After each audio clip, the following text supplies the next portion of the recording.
This government meeting is brought to you by Eastworks and our local cable subscribers.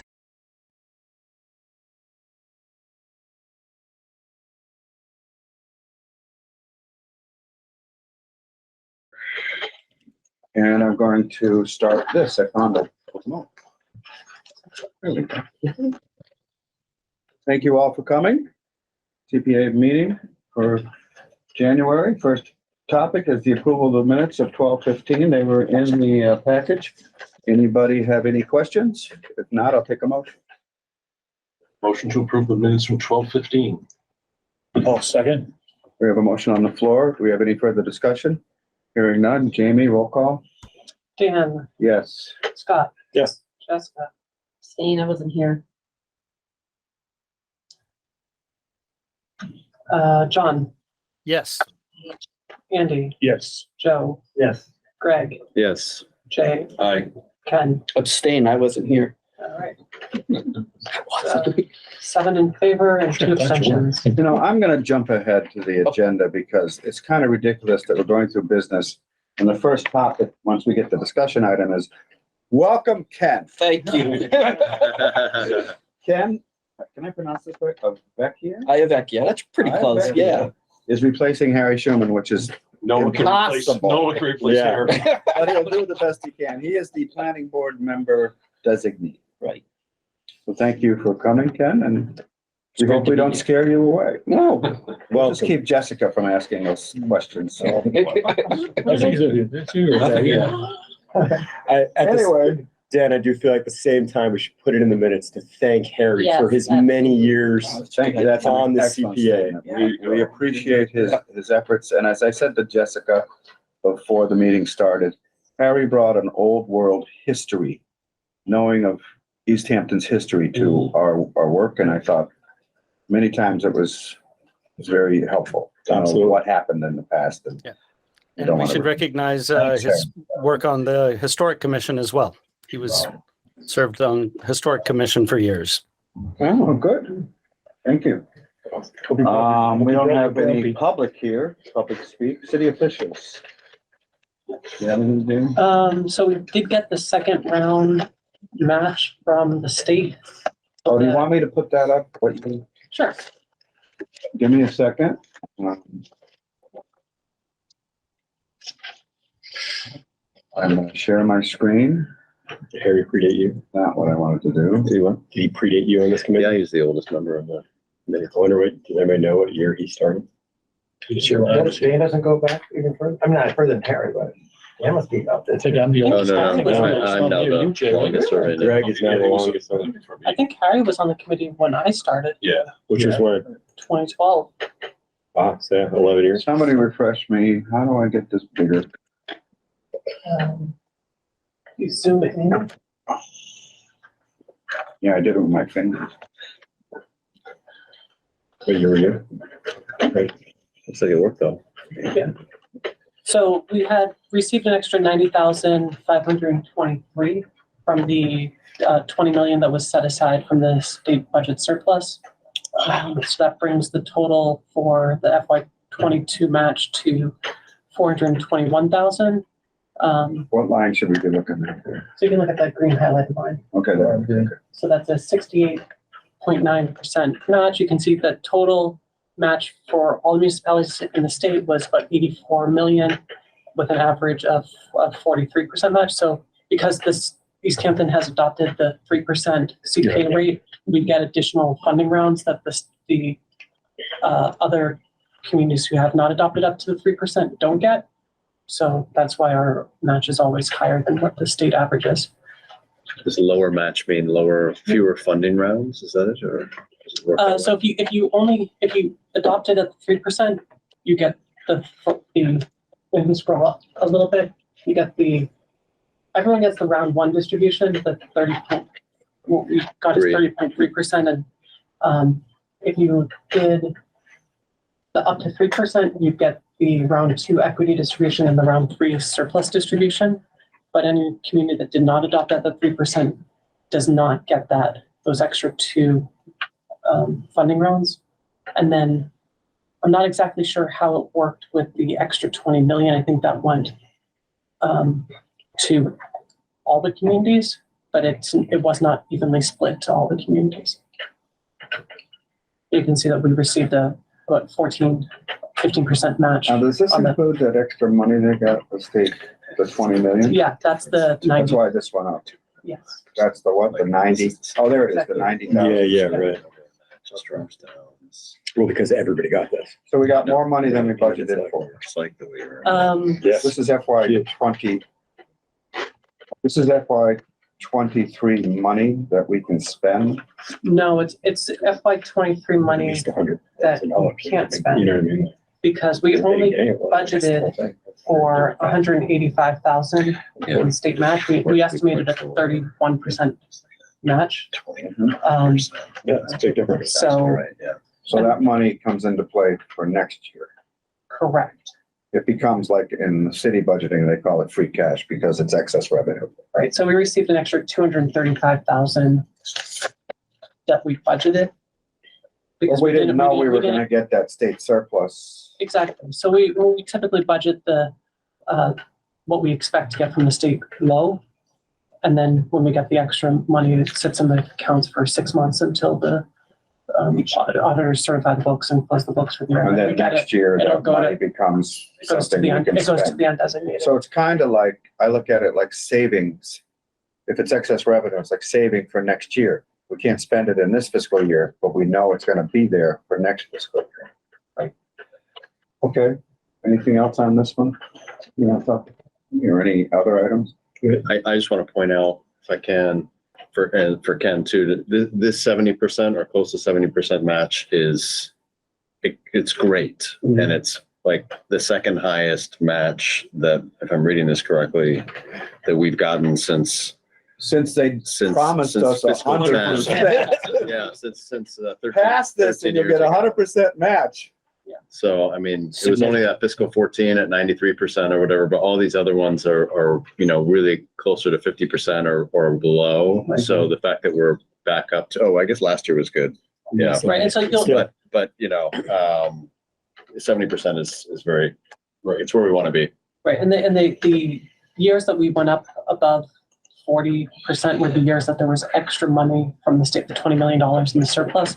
So we can't really guarantee that the revenues from the registries of deed don't give us those 100% matches that we were promised.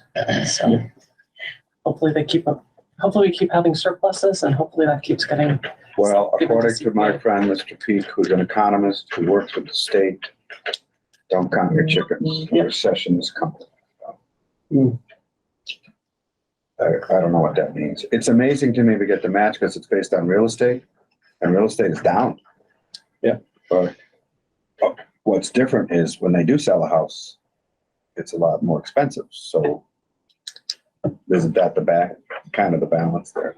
Well, as a Ken realtor, realtors I know, so it's not down. I'm a new realtor, but I've seen the asking price and what they actually get down about 5%. And that's what I've been monitoring, so, but you're right, they're up. Down about Overall. 5% from, From Over the, asking price, Oh. right? Is that what you mean? no, it's the asking price and then what they actually get is 5% below that asking price. So, There was a recent article in the Gazette this week about the housing market. So I encourage you to look at that because it talks about how the interest rates are playing into the Right. into it and how it's impacting pricing, but pricing's kind of staying stagnant for now, but the amount of sales is not as high. Okay, account balances. I have nothing except to ask where we are with the rent relief program. Is that done? Completely. And we have nothing open, really. So I've not, Nothing's changed since the last one. I can't say. There she is. I have not been receiving the reports that I need to provide you with the reports. I honestly don't know. We have about 1.6 million in the undesignated account, but We have been trying to get with the auditor, Jamie and I, to get us an up-to-date accounting of where we are in our spending and our budget, but unfortunately, that's all behind a little bit. So we hope next month we'll have it up to date. A lot of it has to do with it's complicated, and I have no idea. I'm sorry, I'm gonna turn this off. Okay. Moving on, we've already introduced our new member. Oh, committee elections. Anybody want to do this, Jeff? You're so good, Dan. Figured. A motion to elect Danvers as chair. Seconded. Not it. All right. I'll accept. You need to know something. This is my last year on the city council. Okay. I've already planned that years in advance. Nothing that's recently happened had anything to do with it. 27 years is enough. But if I could do something and stay on this committee, maybe I'll join the planning board and bum Ken off. No, because that's a board, that's a committee I do not want to be in. Anyway, I would love to be back here someday in the future. Yes, I'll be chair for my final year. Awesome. Awesome. So we have a motion on the floor to elect yours truly chair. Do we have any further discussion? Hearing none. Jamie? Let's see, Andy, Aye. Ken, Aye. Jay. Aye. Joe, Aye. Jessica, Aye. Scott. Aye. I Greg, thought maybe you were hesitating. I was thinking about it. No. I just want to look at it. John? Aye. Okay. Thank you. Scott, aren't you vice chair? I keep forgetting. I am. I ran one meeting in your absence. He's experienced. We need a motion. I nominate Scott to be vice chair. Second. Do you have any further discussion? Hearing none. Jamie? Still, okay, let's go around again. Andy, Aye. Ken, Aye. Jay, Aye. Joe, Yes. Jessica, Aye. Scott, Aye. Greg. Aye. Dan, Aye. and John. Aye. Great. Thank you. Next item is the FY '24 budget. We all have this sheet in front of us. Jamie put this together quickly. It can be updated at the next meeting. What we don't have is accurate figures. If you look at the bottom, total estimated revenue, local tax, she's basing it on her own. I'm gonna let you Yeah, explain. so the local tax revenue estimated at 635,000 is probably lower than what we will actually receive. If you look back to the 2023 adjusted budget, I have a number in there for $630,000, which is what we received in taxes for the first half of this fiscal year, and then just doubled it. So that number could be off. So I didn't want to use that as the starting number, going back to the 2022 revenues, and just increase that by 2.5% twice, which is a little bit higher than the 635, but it's a conservative number to make sure we don't spend more than we actually will receive, because that would be a problem. So what's our total match for next year, you estimate? So I'm estimating around a 30% first round match and a 30% second round match. But because we don't know what those numbers are going to be, I'm just So you're saying 60% overall? 60% overall, but I'm only putting 30% into the budget.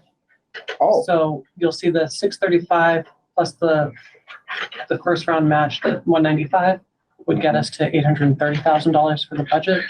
And then if you keep going down, you'll see that there's another $195,000 that I'm not including in the budget. So if the real estate market, doesn't, thanks. yeah, or if we don't get a extra, there's not surplus budget funding from the governor, we'll be okay.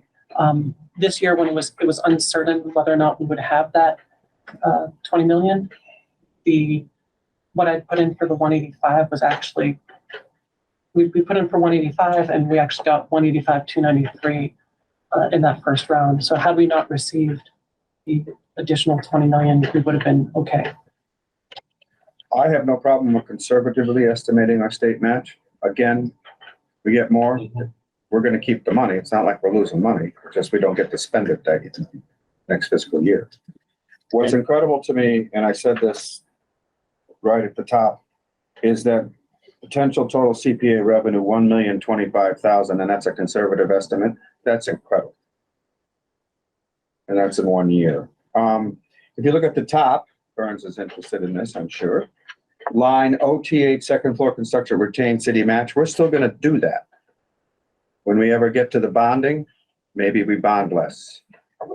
Or from what I understand of the bonding conversations, if the bond happens after January 1st of a fiscal year, the first payment is until the next July.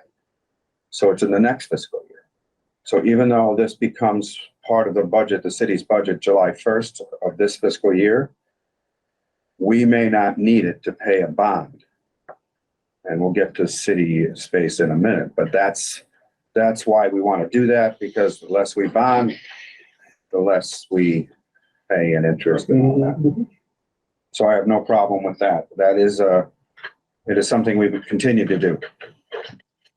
You'll see the our set-asides are a little bit higher than what we're only required to set aside 10% for open space, historic preservation, and affordable housing. I put in a number of 120,000, which is about 11. You need to show. There you go. Thank you.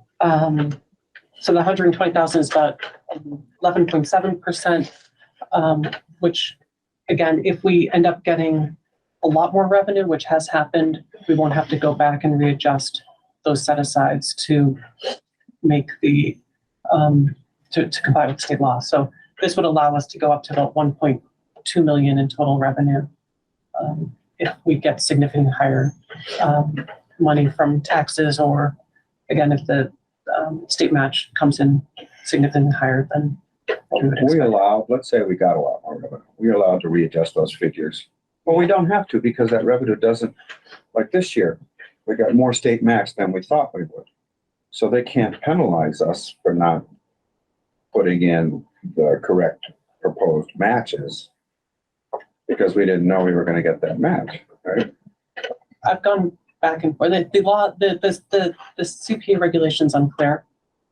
It says that you have to spend or set aside 10% of your total revenue that received in the year. And when I've talked to the auditors about this, DOR says you make a good faith estimate to comply, and they won't penalize you if you actually take in more than you expect.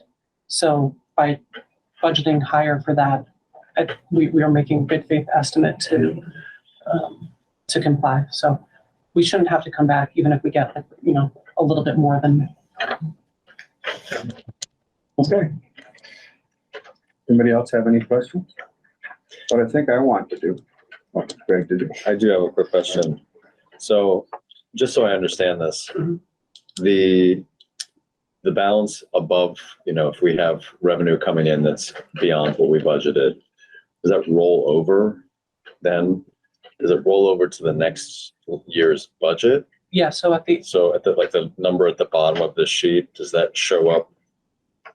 Am I thinking about this the right way? Is that like, whatever the bottom number, does that roll into the next column for a lot of these years? No, because what I'm not showing here is the undesignated fund account balance. Oh, okay, all right, yep. Because that undesignated fund balance is everything that's left over from all the prior fiscal years. So we have about 1.6 million. And so anything that we receive above what we budget will go into the undesignated account at the end of the fiscal year after the books close.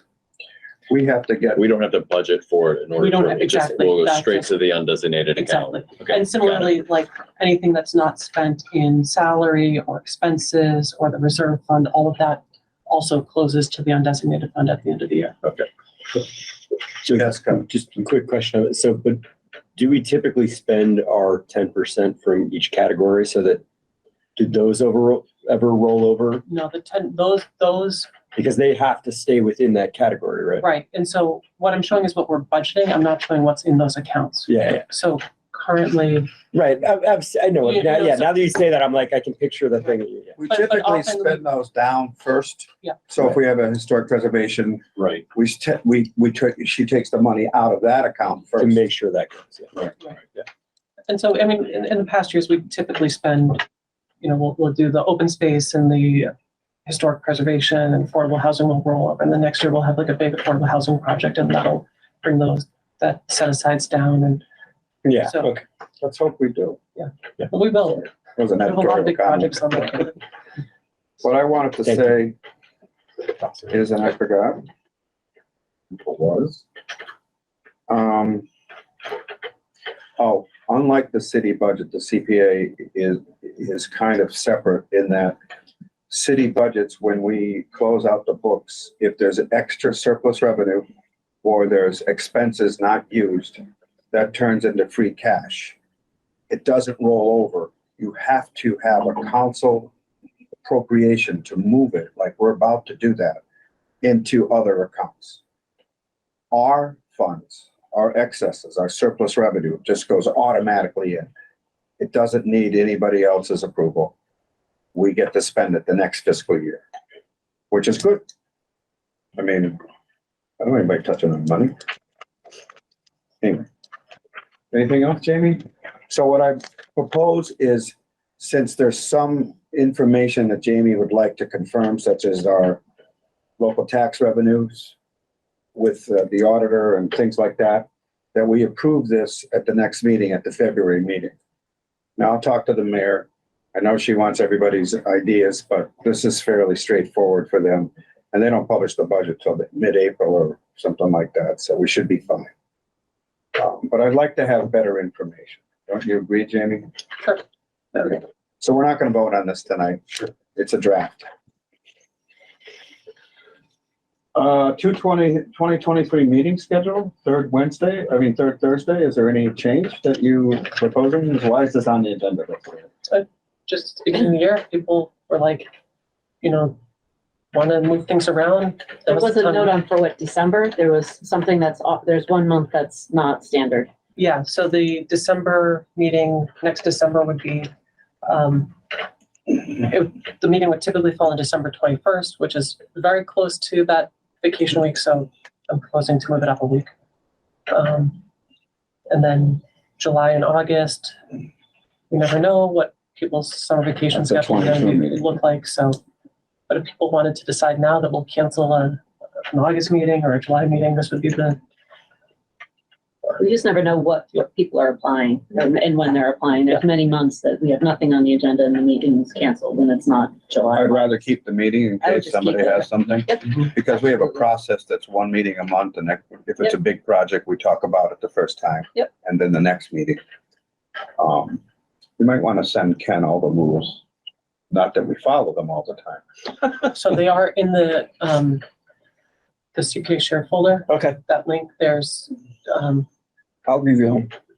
I know where they are. like, so they're not in the next meeting. It's not the next meeting. I think it's, what do you call it? Okay, so I want to give you a brief update. We're not going to discuss it tonight on the town clock. We have nothing but good news. The city attorney agreed. The funny thing he said, and I don't know if I said this at the last meeting, but he said, well, as I talked to him at first, I said, well, if the city thinks you own the clock and the church thinks you own the clock, you own the clock. Right. So he wrote an opinion based on all of the evidence that the city owns the clock. And then I approached him with the fact that I didn't want to have some property designation because we already own the clock, having to go through city hall and city council and everything. So we got a letter of agreement. The reason for this is so that we don't have to go through this again. The next CPA 20 years from now, do we own the clock? This is going to put it in definitive writing.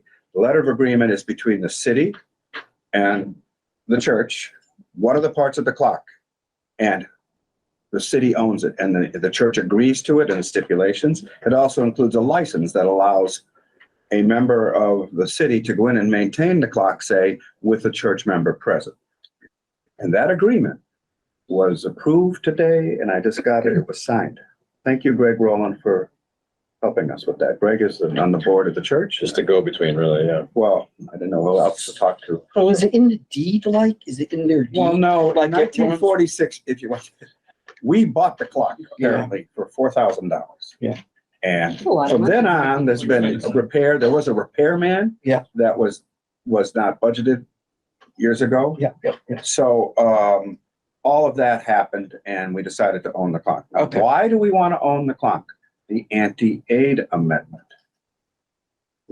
It's difficult. We can't give to like a church or a nonprofit funds from the CPA. But if we own the clock, we're not aiding the church. We're fixing our own clock. So that goes out of the way. Now, right now, having this agreement done, it's in the hands of the mayor because it's city property now. The mayor is going to decide how to proceed. I'm going to talk to her about it. When will the CPA get involved? How the mayor wants to apply for it. Now, something that your boss brought up, Jeff brought up, was it's a facility, so it might be under the DPW. So we might get an application from the Department of Public Works to fix the clock. Whenever that happens, we will deal with historic preservation and all of that.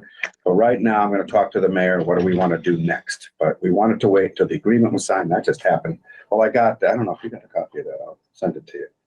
I'll send the agreement to everybody. I'll send the opinion to everybody so everybody understands. But the CPA is out of the loop now because we deal with funding a repair if that's the way the mayor wants to go. I think she does.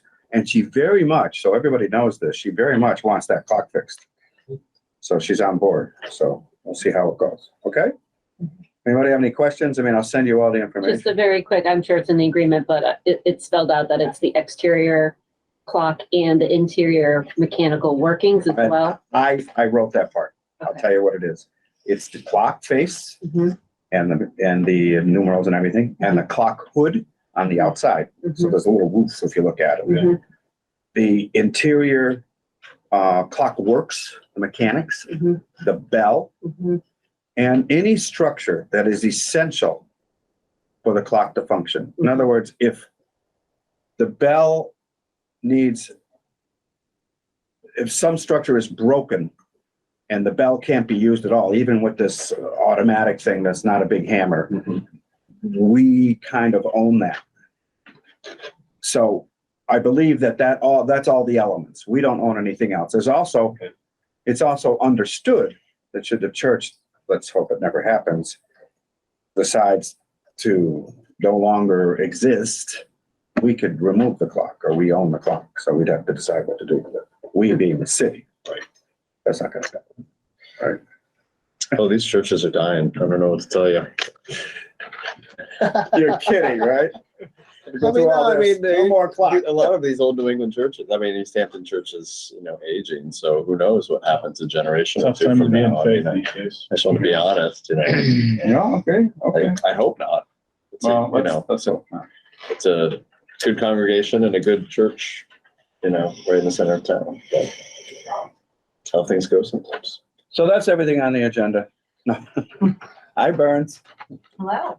Burns, you want to sit at the head of the table so I don't have to strain to see you? How about I turn this way? Does that work? Okay, as long as Scott's, okay. Yeah, thank you. I feel so special. I really know how to make a person feel welcome. Thank you. Do you mind if I present? I am going to share the document. I have something else. I just wanted to show some updates to the phase 1 project. Okay, then I have to you have to join the meeting. I did. Oh, I well, was you're the way one who ahead of brought me, the okay. psychedelic sounds. Sorry about that, Jimmy. That might have been you, okay. That was- I hope that didn't hurt your ears. Wait a minute, I gotta find where's people? Your city space? That's me. One and only. Well, it doesn't say Burn, so add as co-host.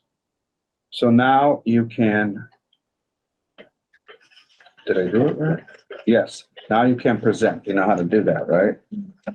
The little arrow at the bottom of the box. I know, thank you. and then share your entire screen. You click that, and then you click, once you click on the little picture, you click on share. There you go. And then you can just put up any tab you have opened on your computer.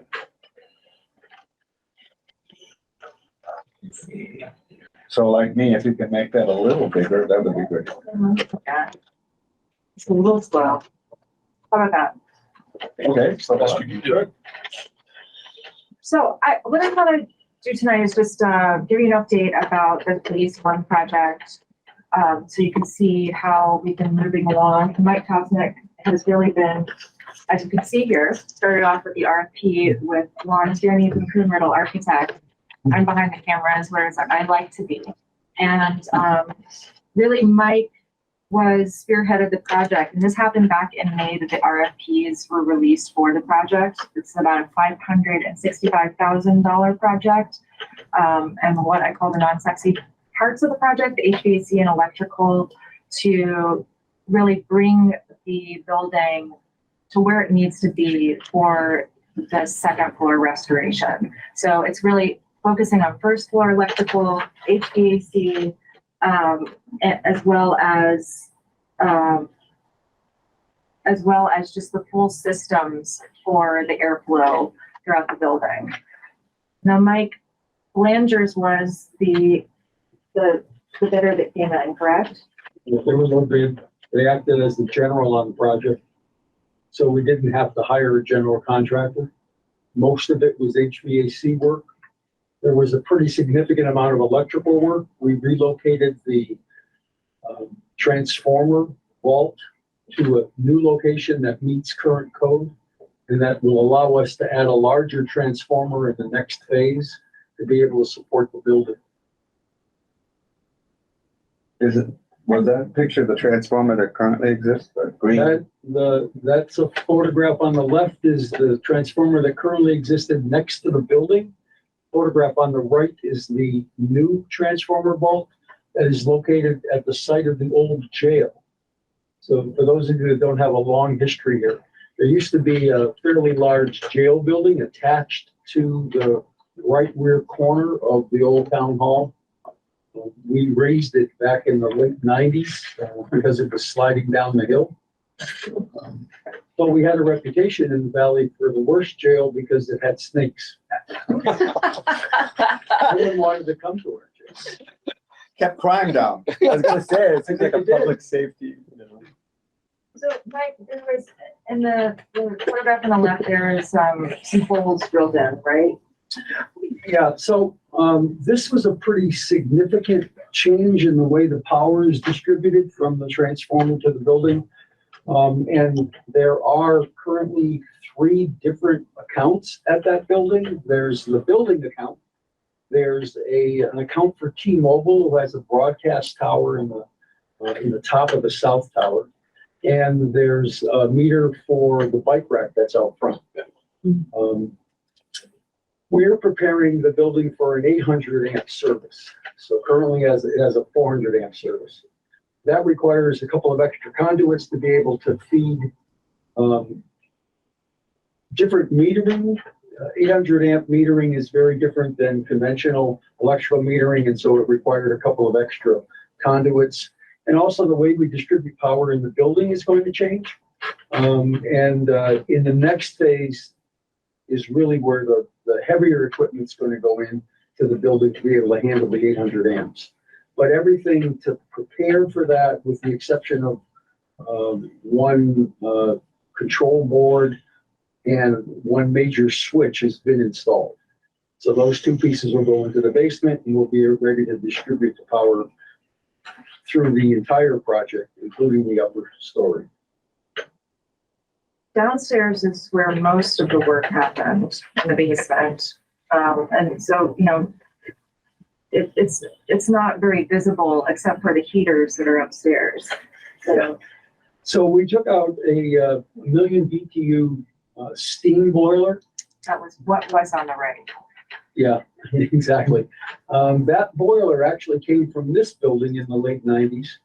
when we converted the boilers in this building to high efficiency gas. We took that boiler, we changed the header on it, put it into the old town hall. So it was already about 20 years old. So it's close to 50-year-old boiler that was failing. And we replaced it with two 500,000 BTU high efficiency gas boilers.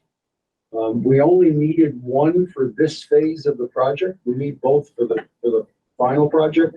But because of the gas regulations, if we didn't maintain the 1 million BTU capacity, we'd have lost it. So we had to install two boilers. They are running essentially as sister boilers. One will run, the other will run. They're keeping about the same amount of time on them.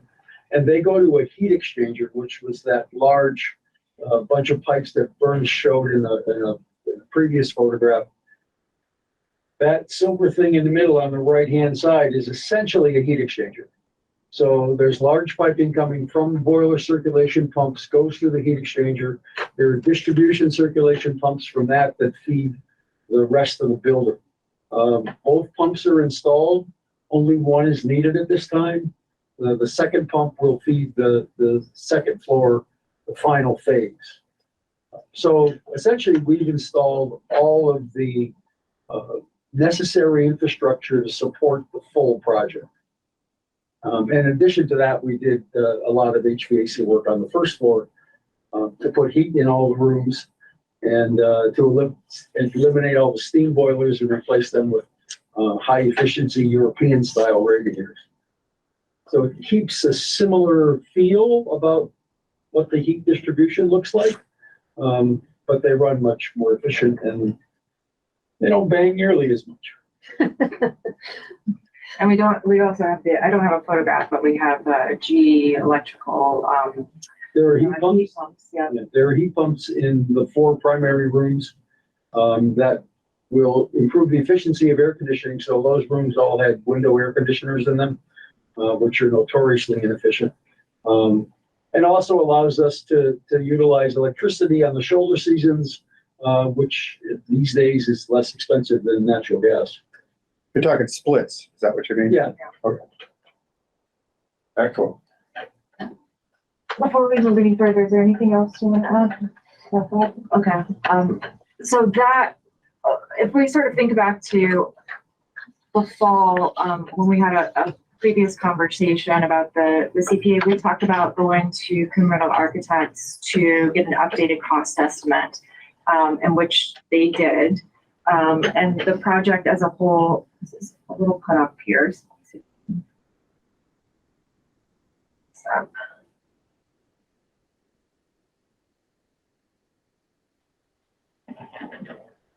it's cut off here. It's an $8.6 million project essentially.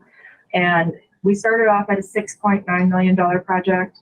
Excuse me, Burns, could you go back to what you had? Oh, there you go. Good, thank you. And so essentially, this is the campaign total cost. The first phase you'll see here, this is what we've completed, the $565,000 project that was funded. We're looking at phase 2. I'll show you a breakdown of phase 2 and what that looks like, and phase 3. So when we got this cost estimate back from Kuhn-Riddle, we said, wow, that's a significant amount more than we had originally planned. We want to keep the momentum going. How can we do that without essentially stopping everything for a number of years? So they figured out a way to break it out into 3 phases total. The first phase we've done. The second phase focuses on the entryway and elevator, which is really exciting because there's 3 things actually. There's also that window that will be moved from the interior and visibly placed in the entryway to the second floor. So the elevator shaft, the entryway, and that window. This is the first floor entryway. I know you've seen this picture before, just to remind you. And these costs, so the overall cost of this project is a $2.2 million project. And we'd like to get this started in March of 2023. Essentially, overall, this is exactly the same project we've been looking at for many years. it's just more money, and we're phasing it out. So also to offset the costs, the inflation costs continuing, we want to keep the project going. It's going to cost more and more the longer we wait to do this project. So it'll be highly visible from the street, getting this elevator in place. And our plan is to then roll right into phase 3, which is the final restoration of the second floor. And it works out very well in that sense, because the elevator and entryway are external. There's very little that will be done within the second floor space except for that window that's taken out. Mike found a local artisan who knows how to repair the windows. It's a specific style of window, and then one stained glass. And so we looked around and found a local person to take that on. So it will not disturb the interior of the building. We can continue programming in the building and then move to the second floor. So essentially for this phase 2 budget, it's a little different because when we came to you last year, we talked about bonding for the rest of the project, but this will be phase 2, and it's really up to you as the CPA how you would want to move forward with the match for the funding of phase 2. Well, just to be clear, we cannot bond until your final match is allowed. Correct. Is done. So what I think you're proposing, I'm sure you're about to say this, is using what our retained city match is at right now. And the city council approved that at one point. That is what my records are. This is a HADO problem. Not a problem, it's just that we have to get to it. But we approved 1.25 or very close to that as part of the overall 3.5. The part that is, in my view, and I interpret it, the bonding can't be done until City Space has the rest of their money in place for the construction. They are providing a match to this construction. So in other words, they have to provide a match before we build anything. They are for this phase. Am I correct on that? Correct. So we would show a match to continue the work in process in March. So that we have a little bit more to raise for that match, but we are almost there. The needed funds, let's see, for this, I think you have it in front of you, Dan, right? What are we talking about? So, I mean, essentially, this Okay, expected CPA funds would be a 1.14 million. Which is already in the city retained match. Exactly. We've approved this already. It's not like we have to discuss this any further. We can decide, okay, we can release these funds. We have to get the city council to allow us to transfer that 1.14 from the retained account into the construction account. That's the own building. And the question will be, what about the city space match? So hopefully by the time it reaches city council vote, that's done. That is the plan for March, yes. Our goal is March to move forward with the RFP. And we would show that match then. Okay. How close are you? So we have 280,000 left. On the 1.4 million? Yeah.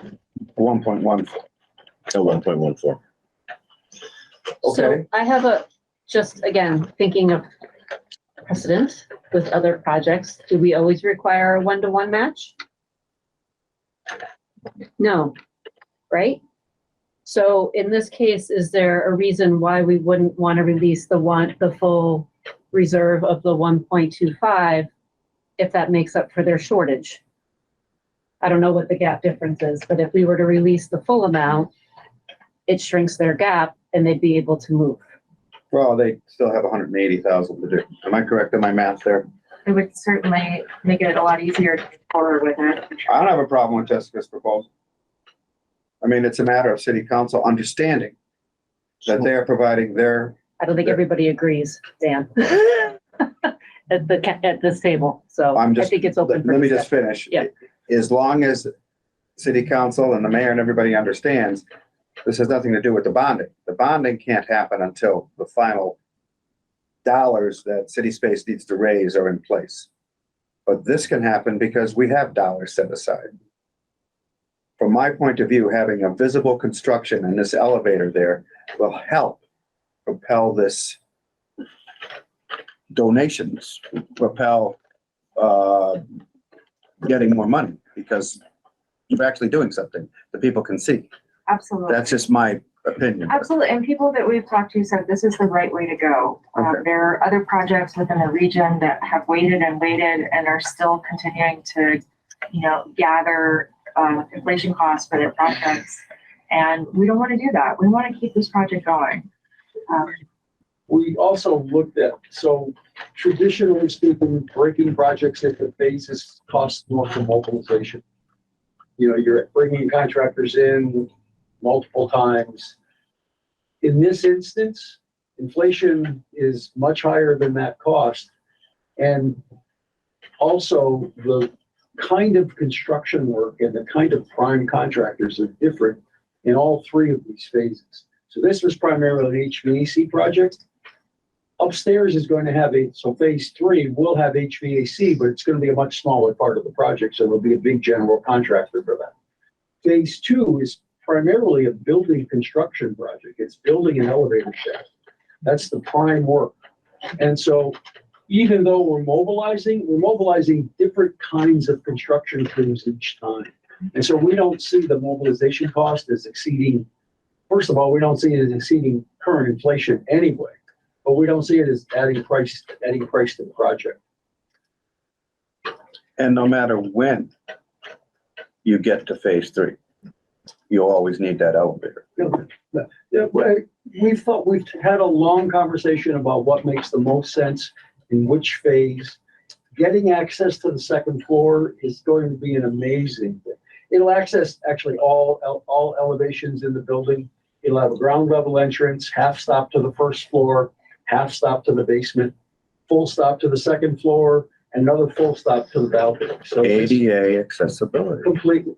Absolutely. That's a selling point. I'm going to open it up to questions and discussion. Anybody? No concern. Well, there is a wrench in the works, and that is our auditor and getting the final figures on the retained match. The problem with that is if we try to get this appropriation through to the city council by next Thursday for the first meeting in February, we would have to know what that figure is. Think you could get that? I don't know if she has it.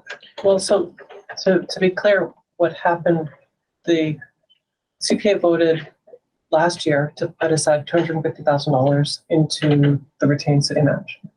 And when the budgets were set up, that money was not showing up in the report that I got. But I didn't get that report until November for the first of the year. I met with Hazel, explained what was going on. I just got the December 31st report and it's still not in there. So currently the accounts show slightly less than the 1.25 million, but it should be 1.25 million. So this is something that is going to take some time for her to figure out because she has to go back now to the records to figure out why. Let me go back to one statement you just said. Currently, there is almost 1.125 in there. The report that I ran showed it was like 996 or something like that. Yeah, but that's $250,000 short of what we should have. Exactly.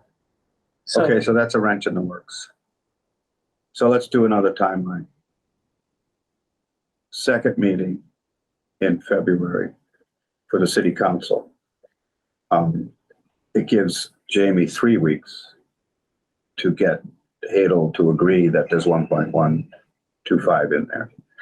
When that's done, we could put the appropriation forward, should the CPA committee tonight vote on it. But we can't put it forward for this meeting. Government process sucks. So the next city council gets it, second meeting in February, goes to finance. I'll set a public hearing, because I'm chair of finance, for the first meeting in March. Hopefully it's approved by then. In the meantime, and Jamie will tell you this, we need a grant agreement done. You're gonna need to have, I'd love you to do the kind of narrative you just did, write it all up for the city council, but we're not gonna need it for this Thursday because we can't put the appropriation forward until we have accurate figures. So as soon as you can get it, get a narrative, include in the narrative the pictures of what we did. I love seeing the new boilers and what we're doing and et cetera, so that at the finance committee meeting, we can explain it all so that city council can see it. So that's part of it. Plus, you're gonna have to meet with the city. This is a city building. Meet with Mike, meet with the mayor, and figure out how that's gonna go forward. But that's after the money's approved, I imagine. I don't know. Normally, the timeline would be then. Okay, We're going to begin design next month. okay, whatever. It's got to be designed whether or not you guys provide funding or not, so.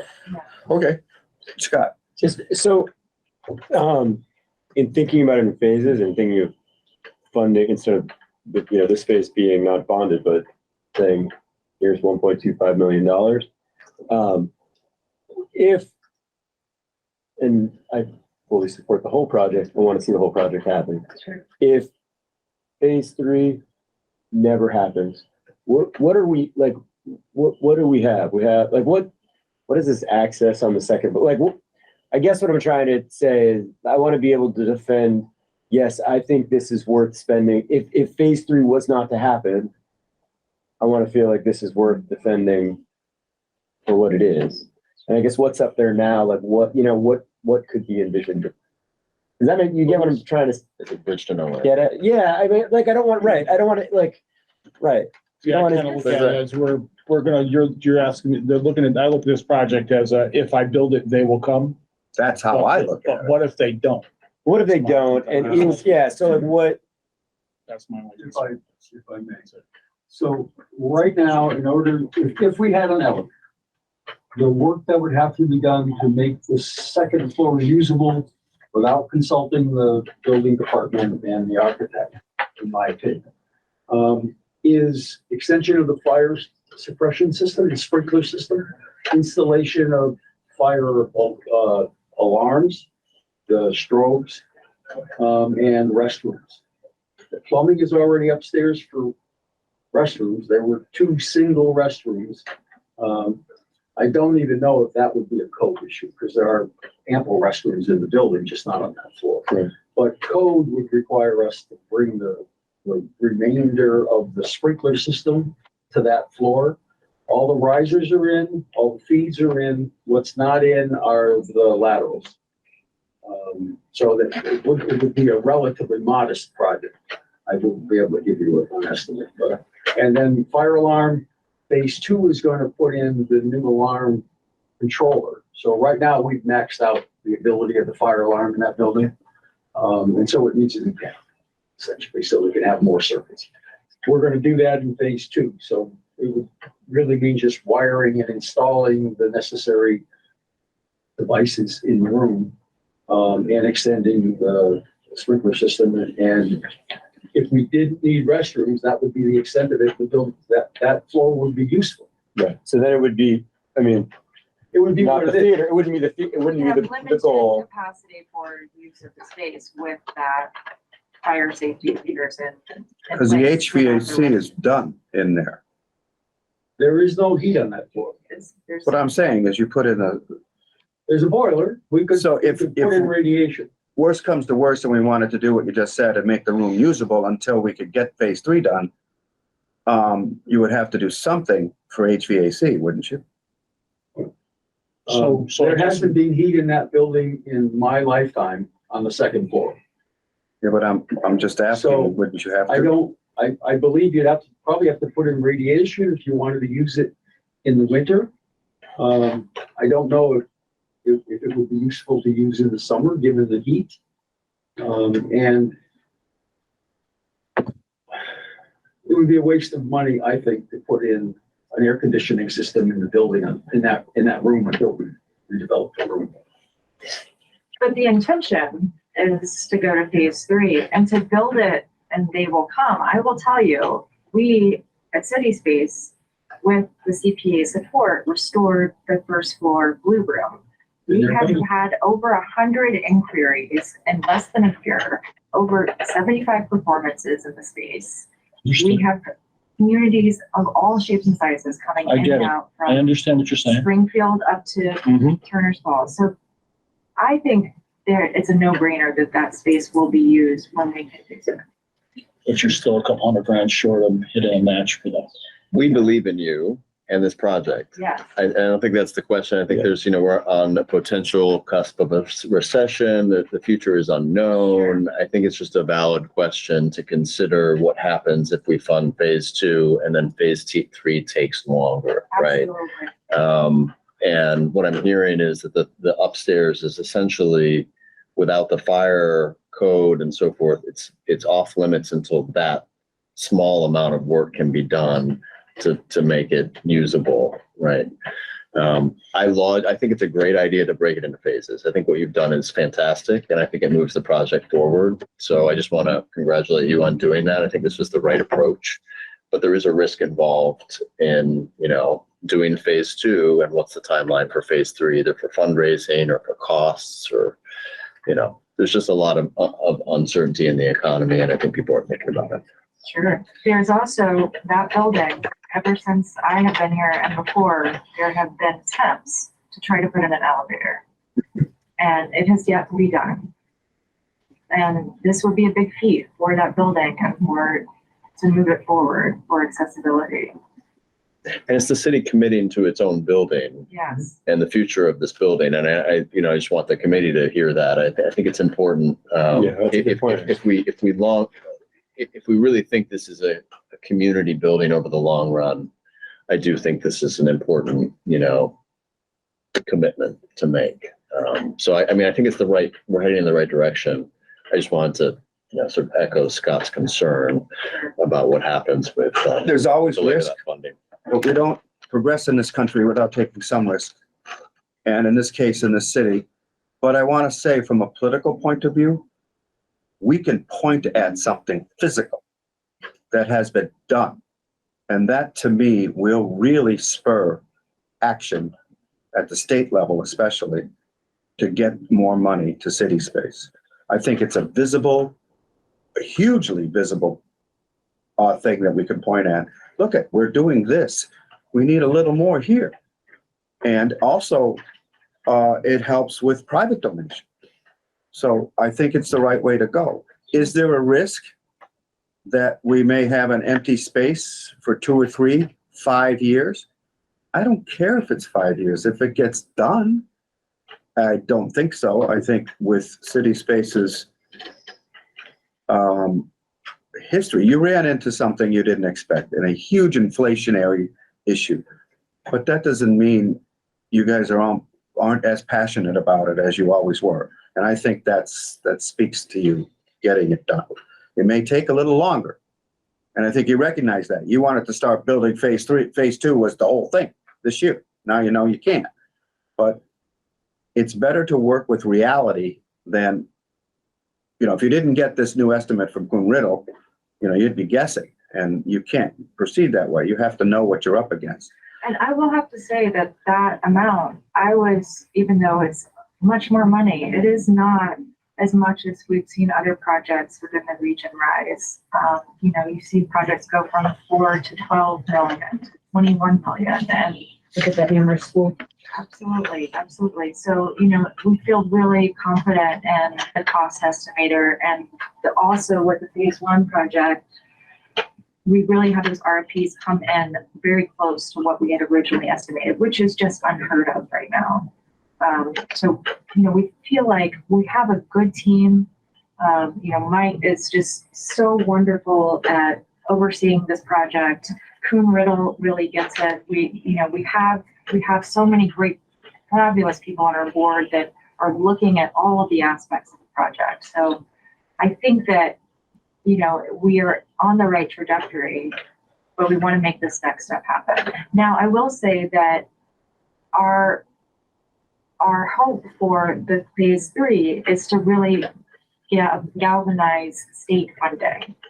We want to see state funding like that has come forward for the Northampton Center for the Arts and the Victory Theater. We want to, this is the next project where that state funding should come forward. The city has ponied up a significant amount of money for this project, the CPA. The state should come forward too. They have given $200,000 to this project, which is just wonderful, but it is not enough. That's nothing. Yeah.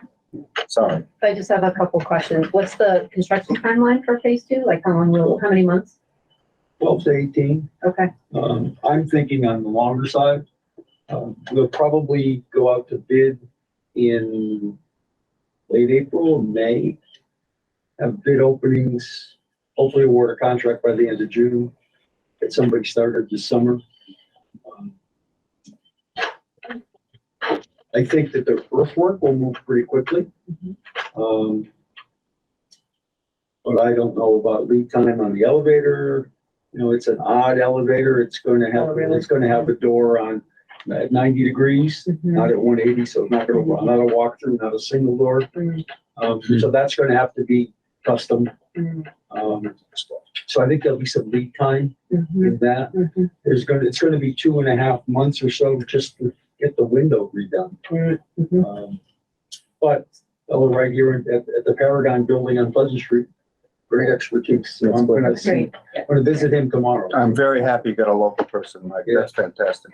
And then a second question, just because I'm trying to do the math here quickly, looking at this. So the phase three cost is around 5.8 million at this point. Is that right? If I'm deducting. Actually, I have the full. Dan, I don't know if you, I don't want to take this off the screen. I don't know if you have the full. I'm just curious, the phase three. So if You mean that big breakout you gave us? Cost estimate, yes.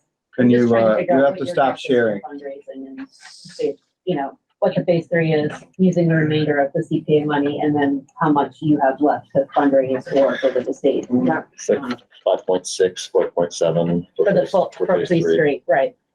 And then if you take out, if CPA put in 1.1, that would leave us, because we made a $3 million commitment, right? We made a $3.5 million. Oh, more than I thought. We already gave them $250 for the first phase. Right. We committed to another 1.25, moving some money from undesignated into retained city match when we approved the bonding, and we approved 2 million. So we have in our coffers now, rounding out, 3,250,000. 2 million of which is bonding, 1.25 is cash. But if we use that cash earlier It doesn't change anything. We still have the 2 million approved by the city council. for bonding, okay. But that is contingent on City Spaces match, which gives them plenty of time. 4.6? Yeah, okay, so 4.6 is phase three. Minus the 2 million bonded, so that gives you 2.6 that you're looking to fundraise, is that right? That's it, Yes. okay. Raise one way or the other. Through the state grant. This is proposed, yeah, this is about 23, it's the same. And you'll have basically 18 months to do that. We will. Right. 2, 3. That's why I asked the construction. So how do we don't really timeline, to have get that set a aside? sense of the timing of when the funds would be coming in and when you would need them then. Yeah. I have one big lottery, you didn't say.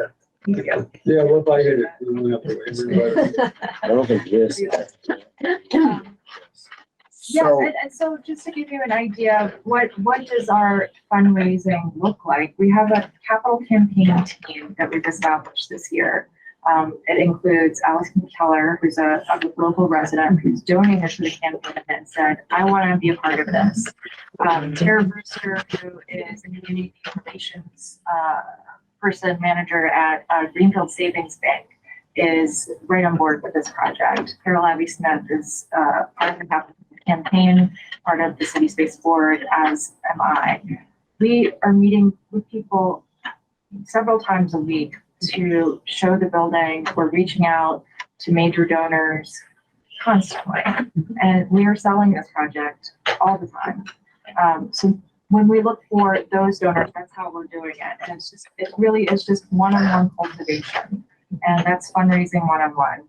We're also applying for a Massachusetts Cultural Council Cultural Facilities Fund, which we just expended from this first project, which is one of the reasons why we phased out the project, so we can then apply again. It does have a cap of $200,000 that would go towards this phase one.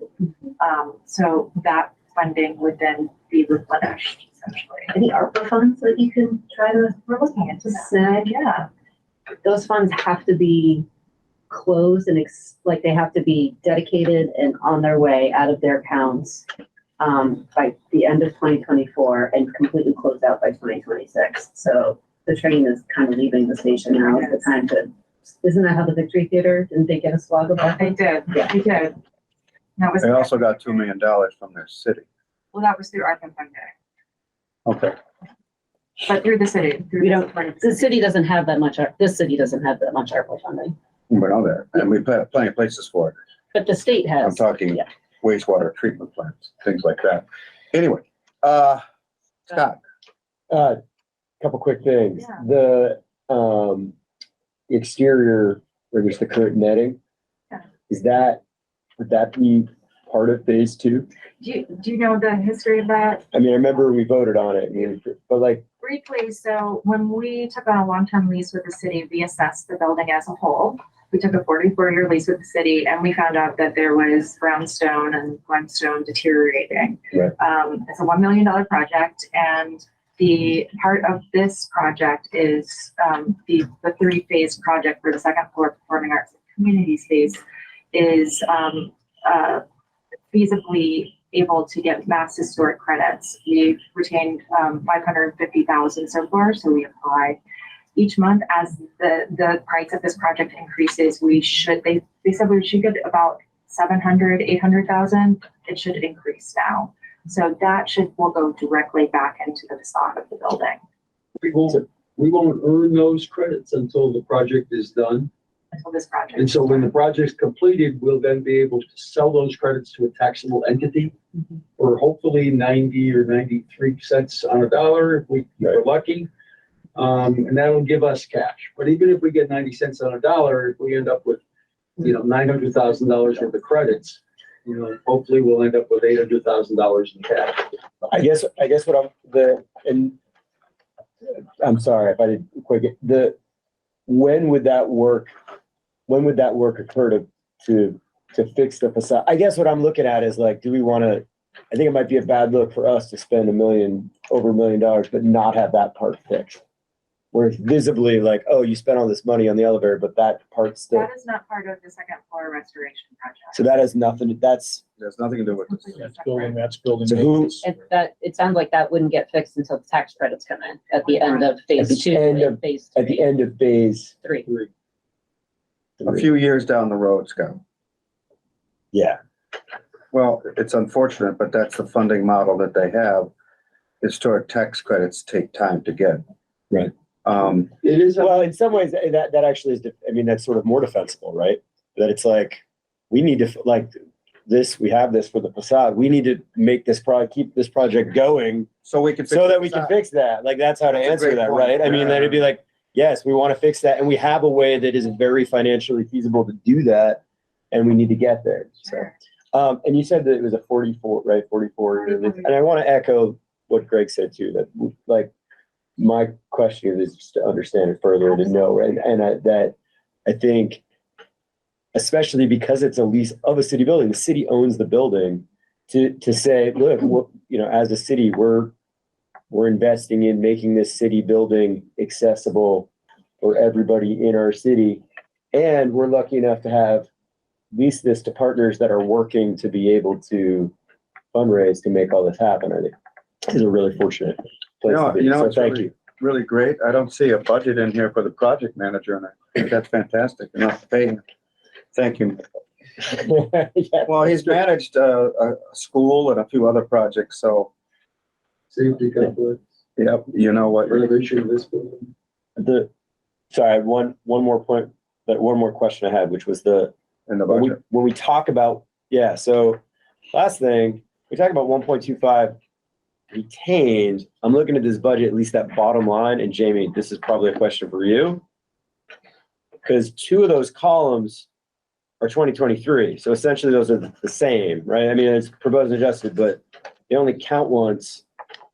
So if we look to 2024, we're really only looking at $1 million, including this coming year. No. What you're not seeing here, these are just the budget appropriations. What you're not seeing here. Can you are stop sharing, please? the- Yes. The supplemental appropriations that were done in previous years. So in 2021, we had, in 2019 and 2020, there were two votes to set aside $250,000 into this, like, we're just keeping. Yeah, we a didn't spreadsheet. really, A spreadsheet. yeah. And so in 2021, there was a budget appropriation of 250,000 plus this committee formally moved those $500,000 like earmarks Yeah. into as a supplemental appropriation in there. So you wouldn't see those in here because we're just looking at what was budgeted, not Yeah. what was supplemental. So what was initially set aside those first 2 years were not budgeted. They were 250,000. earmarked. They were earmarked. Got it. But essentially through 2023, not counting 2024, there's 1.25. That's This what is- my numbers say, but that's not. Right. I know that's a different issue, but I just wanted to understand why this didn't add up to that. And that makes a lot of sense. Thank you. Because then we voted to then automatically move the right. money every year rather than do it as a one-time. We Totally. did twice. And we're Yeah. saving it, basically, to reduce the bond. I was just like, Yeah. By having that 1.25 in there, It we doesn't add reduced up. the cost of this project interest-wise immensely. I'm looking at an older account sheet. OTH second floor city match this was at July 1st, 2022.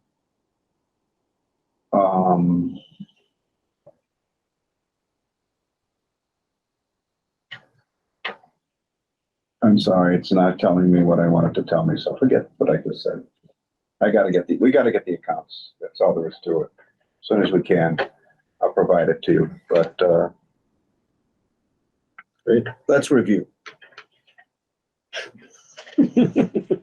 City Space is asking us to ask the city council to transfer 1.1416 from the retained city match into the construction account. There's a possibility that we could increase that to 1.25, which I'm in favor of. And I would ask you to vote that in, but that's up to you. We cannot do anything until poor Jamie gets the final figures. So that means that this won't get on the city council's radar until the second meeting in February.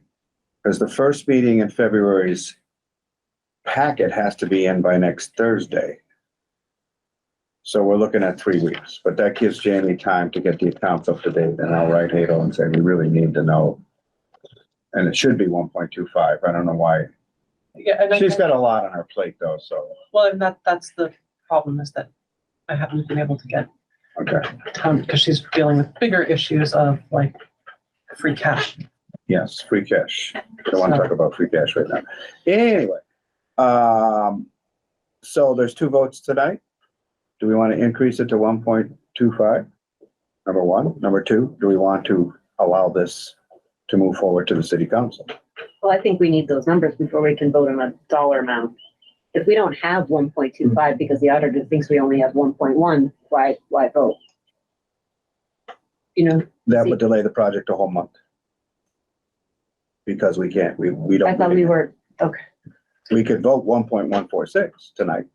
well, wait, no, I thought we could only vote 9. 9 something. What I have is, But we could vote on 1.25 contingent on it being available. If we put that into the motion and we find out it's not, then we have to come back to the table in the February meeting. if it hasn't already been corrected, there's a million, what I was able to print off the report shows $1 million in the retained account. So we have to put the 250 in. And Hadel may have already done that, but my report is, I don't have access to the same reports software that, so Well, do you understand my feeling on the motion, Jess? Contingent on whether that money is available? And if it's not available, we have to come back to I the mean, drawing. it should be there because I know it should be there because I know we voted it. I'd like how the other committee members, their comfort level on that. I'm a little bit with you, but at the same time, it's not like this money doesn't exist in undesignated or some other location. That's right. So it's not like we're committing, That's true. dollar. It can get shifted This over. is, Yeah. this is the, sort of set aside Yeah, right. account. But if we need it, I mean, Well, if Adel doesn't agree, I feel like a conditional approval is fine, Yep. given that it's not like we're down to I our agree. I just last wanted to make dollar sure here. everybody else was comfortable with Yeah, it at no, the table. I don't want to be the only one speaking, so. And the other part of it is, well, Mike, you had your hand up. Well, maybe it's not the right time to mention it, but I think there's a small amount of money in some other account somewhere for this project. You have design money in there's a there. small amount of design money left from, Phase one. Yeah, don't you need design money?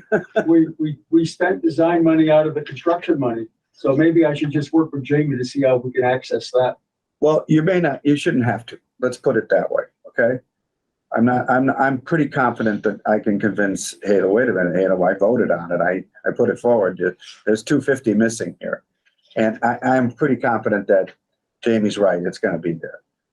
But if worse comes to worse, we would have to come back and move money from undesignated to get it up to 1.25. And all the committee members are comfortable with the 1.25? Because I wasn't. I was curious about it just because, you sounded confident to have the money by March with your initial number of 1.146. So So, match your extra 180 or whatever. yeah, so I guess and I assume that by the CPA approving the 1.146, that would be further momentum and fundraising and getting across the line. So I'm just kind of curious if you could just talk to that, do you feel confident in bridging, with that 180 or the 180? It's gonna be Well, 180 the now. 280, I mean, is that because on some level, you came with this number of 1.146. Absolutely. Are you wanting us to, you probably want us just to fund the Absolutely. 1.25. I mean, this is an unexpected conversation, Sure. honestly. It would push the project further faster, which would be really exciting. Communal architects are putting it on their calendar already for the design work. And for the project as a whole, and we're moving forward as we get this money in place. I feel really confident that we can get this funding in place. This would be incredibly helpful to then focus on phase 3. I don't want to take away any of the sense of fundraising urgency that would actually bring dollars in the city space. Absolutely. So, Well, we still have to raise those additional funds, so that urgency continues. But if we give you 1.25, it's $100,000 less that you have to raise. Absolutely. And I like that. But I think what Greg is saying, you're confident you're gonna be able to do that by March? Absolutely, yeah. Because by the city council vote or the finance committee meeting, you have to demonstrate you have that money. Or it won't move forward at the city council level. I tell you what, the folks so when we started off at the end of the year, we had 460,000 or something to raise. And then with the end of the year fundraising and pledges coming in, we now have 280,000. When the folks that we've been talking to understand that has whittled away further, and we only have this much to raise, that gap will be closed. All I'm saying is, and I don't, I'm just talking about government process, not that I'm not confident in you being able to do it. But when we put it forward that you're gonna bring in 1.146, that's gonna have to be demonstrated at the time that the city council votes it. In 3 weeks. No, It just in gets 3 weeks, presented. it goes to city council, then it goes to finance committee for review, 4 weeks. So a month to raise $180,000. so can Does I, that make sense? No, we need till March. I mean, we really do and need that time to do the cultivation needed. So we need to show that we have it by time we sign the contract.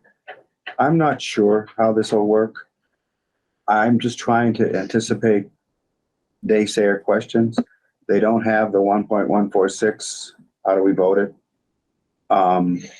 If you need till March, okay, Jamie. So when, the way that we've been doing the first phase, we're not actually spending any, we're doing a 50% reimbursement. So when I get the invoice from Mike requesting $150,000 that they paid Boolingers, the city then reimburses $75,000. So the city's not at risk. So we won't, because the grant agreement was a 1-to-1 match. So if they don't have enough money to go out to bid to get that contractor on board between what whatever the CPA decides and whatever they have in cash, then they can't send that contract. And similarly, if the CPA, the grant agreement says 50% reimbursable, then whatever invoice we get gets reimbursed at 50%. So they've already paid out that full amount and we're reimbursing the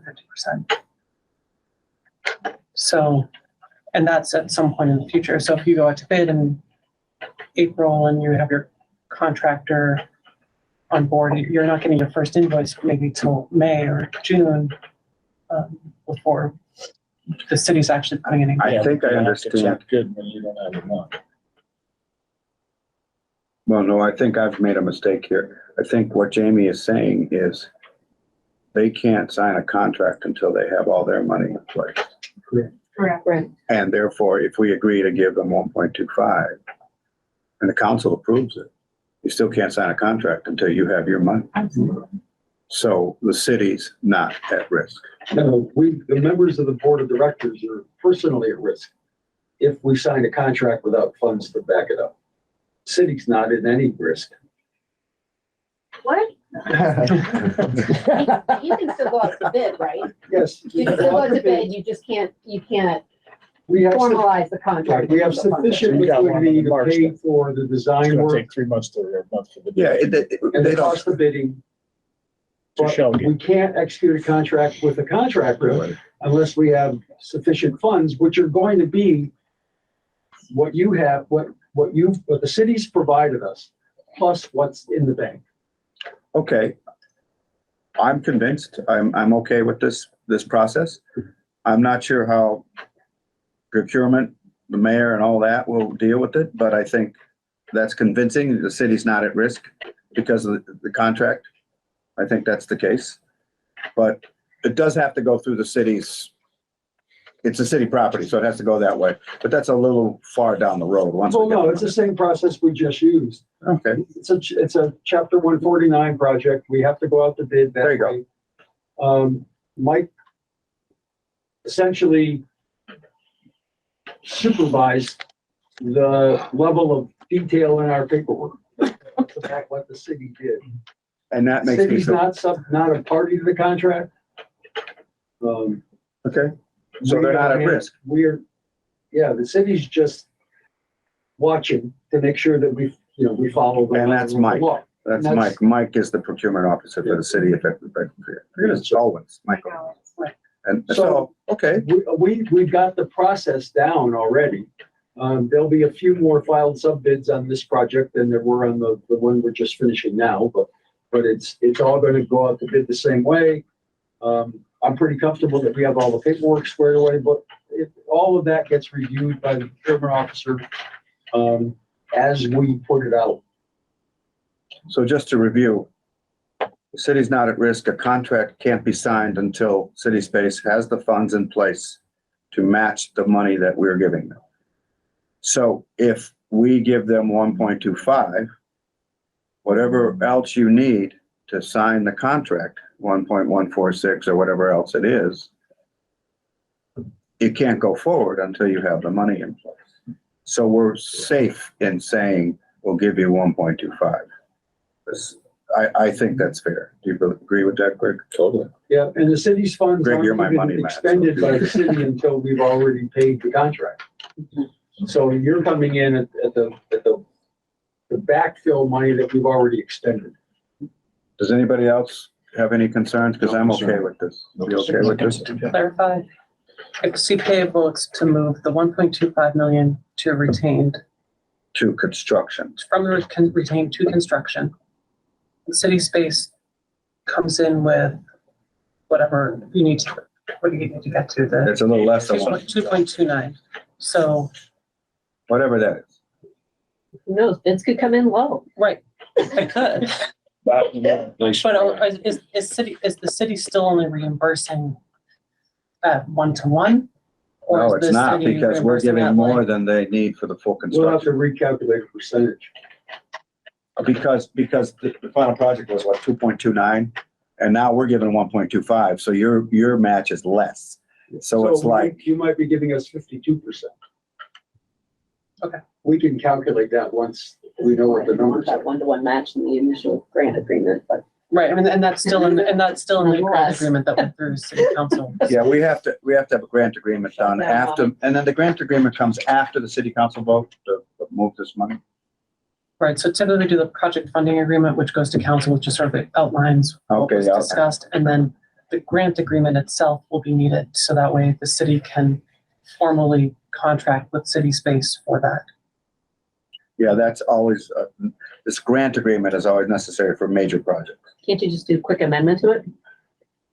We haven't done a grant agreement yet, have we? Did we I have to think- do that for the 500,000? There was something for the phase one, but then when the project funding agreement came through, there was discussions about bonding and project management and who was actually, was it the city's project or was it the city space project because of weird things with bonding that I don't We're not bonding understand. anything yet.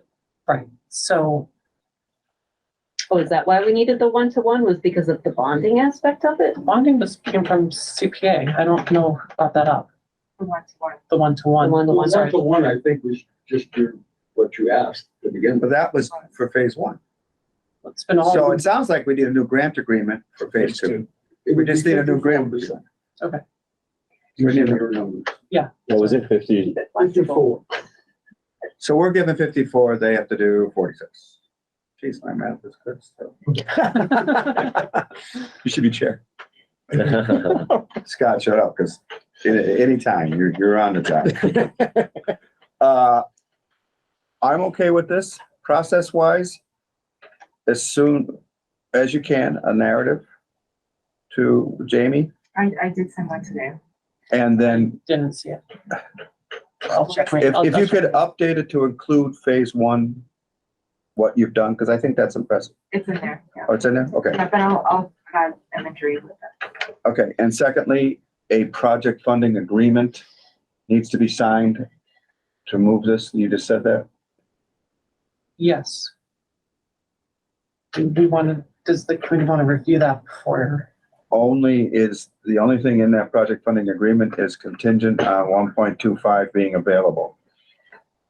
Because what we're voting on is moving money from Old Town Hall retained city match. If there's not 1.25 in there, we have to come back and figure out how we're gonna get it up to that. In other words, move it from undesignated. Does that make sense?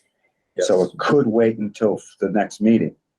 If, I'm confident the money's there, but all we're voting on is to move the 1.25 out of Old Town Hall retained city match into the construction account, And what do we have in undesignated, 1.6 right now?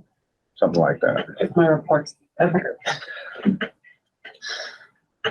And we're looking at what, maybe 250. It's there. I'm sorry. I'm not gonna let this go. It's there because we voted on it. It's close. It might be a few thousand short because we gave you a little more in phase one, so it might be 1.246 or something, I think. No, we corrected that. Oh, we So did. That's right. It was the 255. All right. All right. We added 255. Okay. Anyway, that's what we're voting on. Okay? Understanding that in the project funding agreement, it's contingent on that money being available in the Old Town Hall agreement. Old Town Hall retained city match. Need a motion, Yeah. make a motion for 1.25 billion from the Old Town Found, A retained city match 10 city match. to be moved to, There we move to the Old Town Hall construction. Old Town Hall construction. Second. Contingent on money being available. Do we have to have that in the motion? I think that's the auditors. She won't do it if it doesn't exist. Okay, all right, So whatever. Second. That's a kind of, just for a discussion point, that's the safety valve right there.